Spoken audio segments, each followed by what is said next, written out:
All right. So the next piece of this is the message. What are we going to say? Now that we know who they are, what are we going to say to them? Well, we can start with a couple different exercises here. The first thing that you can do, and you'll see this again in the workbook, why should your avatar pick you over a competitor? What separates you from a competitor? Is it price? Is it hands-on? Is it you're just nicer? Is it that you use locally sourced products? Those kinds of things. What differentiates you from 2 or 3 of the competitors that they may also be calling?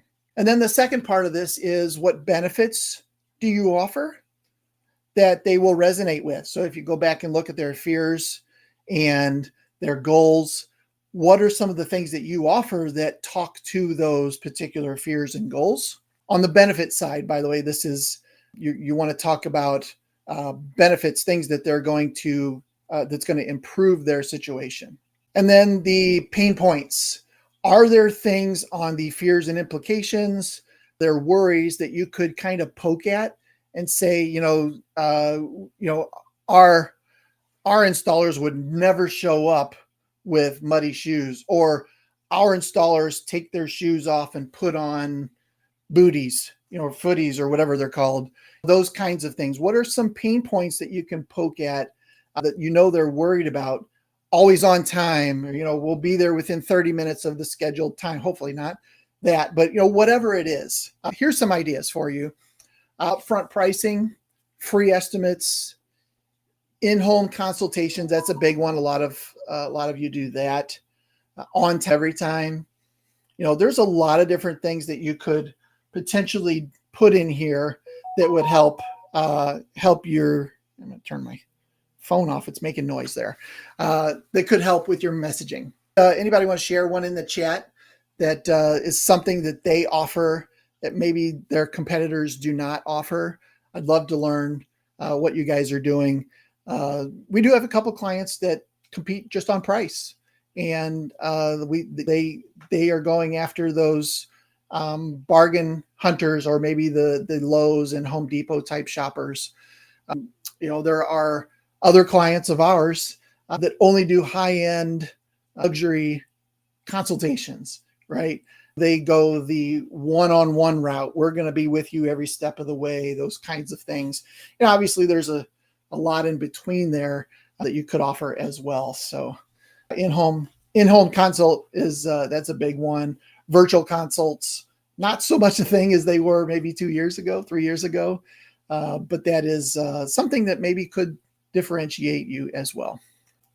All right, reviews. So one of the big pieces to your marketing plan for next year needs to be reviews. These are very important. I don't know how else to say it. They're very important to your overall business growth.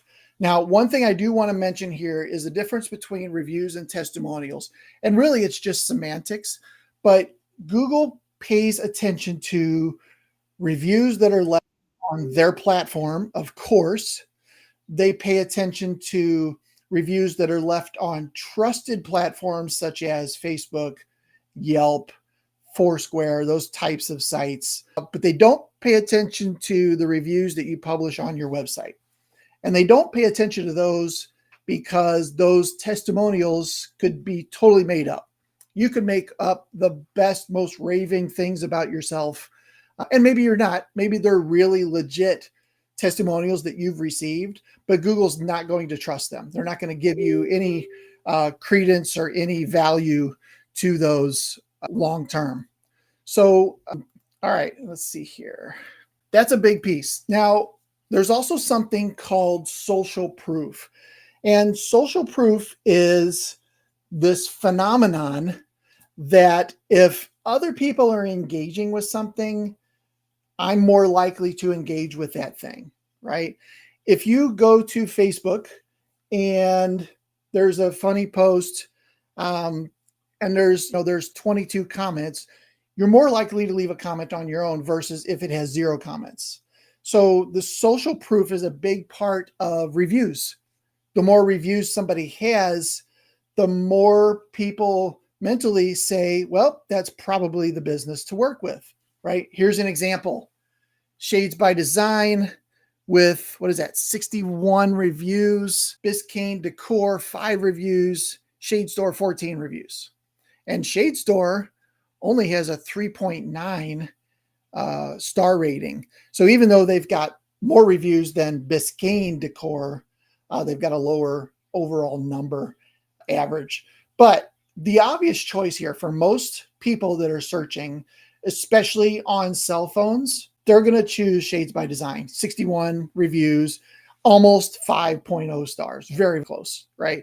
So this is social proof kind of in action. And it speaks to the reason that we really need to get reviews. You really needs to be a big part of your goals for 2024. So, all right. So make the case for your business. What are the things that separate you? What are the benefits you offer? We have the parts, or you don't pay. We'll leave it cleaner than when we got there. You know, what are those things? They need to be written down, and talking more about your avatar and how they are going to be thinking in order to make a decision on doing business with you. Some benefits of knowing your message. Again, what I just said, it talks directly to that avatar. You're going to get them right where they're at. They're already thinking about these things. And if you answer those things ahead of time, they're going to be more likely to do business with you. We always talk about frequently asked questions, right? There are these questions that every customer probably is going to ask us. So we make a list of frequently asked questions sometimes. But what you really should be thinking about as a business owner is, what are the should ask questions, the SAQs? What are the things that if you were a customer, you should be asking me? If you can start to put those things out and create content around those should ask things, I guarantee you there's people out there thinking about those things, and that's going to put them over the top when it comes to doing business with you. So keep that in mind when you're building out your message.